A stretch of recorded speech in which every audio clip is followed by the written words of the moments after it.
இட்லி தோசைக்கு நாம் எப்போவுமே ஒரே மாதிரி சட்னி பண்ணுவோம். அந்த மாதிரி பண்ணாமல் இந்த மாதிரி ஒரு தடவை பண்ணி பாருங்கள். 2 இட்லி சாப்பிட்றவங்க 4 இட்லி 5 இட்லி சாப்பிடுவாங்க.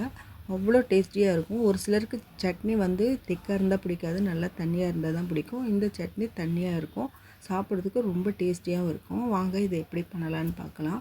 இதுக்கு பாத்திரத்தில் 1 ஸ்பூன் அளவுக்கு எண்ணெய் ஊற்றிக்கோங்க. நான் ஒரு பெரிய சைஸ் வெங்காயம் எடுத்துருக்கேன். 4-5 பல்லு பூண்டு சேர்த்துக்கோங்க. இதில் 1 இன்ச் அளவு இஞ்சி வந்து நல்லா கட் பண்ணிவிட்டு சேர்த்துக்கோங்க. இதெல்லாம் நல்லா வதங்கினதும் ஒரே ஒரு பெரிய சைஸ் தக்காளியும் இது கூட சேர்த்துக்கோங்க. தக்காளி நல்லா பழமாக இருக்கணும். பழமாக இருக்கிற தக்காளி இதில் சேர்த்துக்கோங்க. இது வந்து ஒரு 3 பேர் இல்லை 4 பேர் சாப்பிட்றதுக்கான அளவு. உங்களுக்கு அதிகமாக வேணும்னா இதை அப்படியே டபுள் ஆக்கிக்கோங்க. குறைவாக வேணும்னாலும் இதை அப்படியே பாதியாக ஆக்கிக்கோங்க. ஒரு சிலர் ஒருத்தர் இல்லைன்னா 2 பேர் சாப்பிடுவாங்க. அதுக்கு வந்து நீங்கள் இதில் அப்படியே பாதி வெங்காயம் பாதி தக்காளி அந்த மாதிரி சேர்த்துக்கோங்க.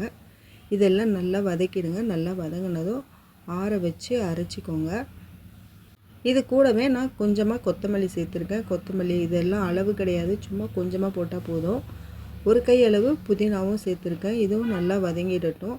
நல்லா ரொம்ப வதங்கணும்னு அவசியம் இல்லை. ஓரளவுக்கு அது இலையெல்லாம் சுருங்கிடும் பார்த்திங்களா, அந்த சுருங்குற ஸ்டேஜ் வந்தாலே போதும். உடனே ஆஃப் பண்ணிவிடுங்க ஸ்டவ். நீங்கள் இது கூட நான் புளி சேர்த்துருக்கேன். புளி வந்து எவ்வளோ சேர்த்துருக்கேன்னா, ஒரு நெல்லிக்காயில் பாதி இருந்தால், ஒரு பெரிய நெல்லிக்காய் இருக்கு இல்லையா, அதில் ஒரு பாதி அளவு சேர்த்துருக்கேன். இந்த ஒரு தக்காளி ஒரு வெங்காயத்துக்கு ஒரு நெல்லிக்காயில் பாதி அளவு புளி சேர்த்தா போதும், இல்லைனா அதிகமாக புளி ஆகிடும்.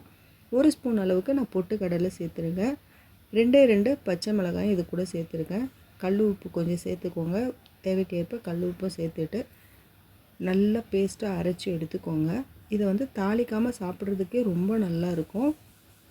உங்களுக்கு சட்னி தண்ணியாக வேண்டாம் அப்படின்னு நினச்சா நீங்கள் இதே மாதிரி ஸ்டேஜில் கூட நீங்கள் தாளித்து எடுத்துக்கலாம். அப்போ சாப்பிட்றதுக்கும் ரொம்பவே நல்லாயிருக்கும். நான் இப்போ ஒரு 300-400 ml அளவுக்கு நான் இதில் தண்ணி சேர்த்துருக்கேன்.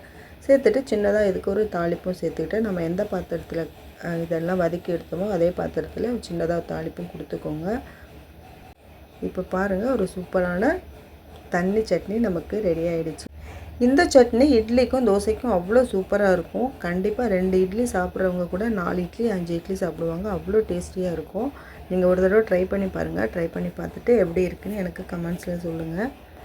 நம்ம பஜ்ஜி போண்டாலாம் சாப்பிடுவோம் இல்லையா, அது கூட இது வச்சு சாப்பிட்றதுக்கும் ரொம்ப டேஸ்டியாக இருக்கும். நம்ம வீட்டில் ஈவினிங் ஸ்நாக்ஸ்க்கு பஜ்ஜி போண்டாலாம் பண்ணுவோம் இல்லையா, அந்த டைமில் நீங்கள் இந்த சட்னி பண்ணிங்கன்னா அதுக்கும் கூட இது ரொம்பவே சூப்பராக இருக்கும். ட்ரை பண்ணி பாருங்கள்.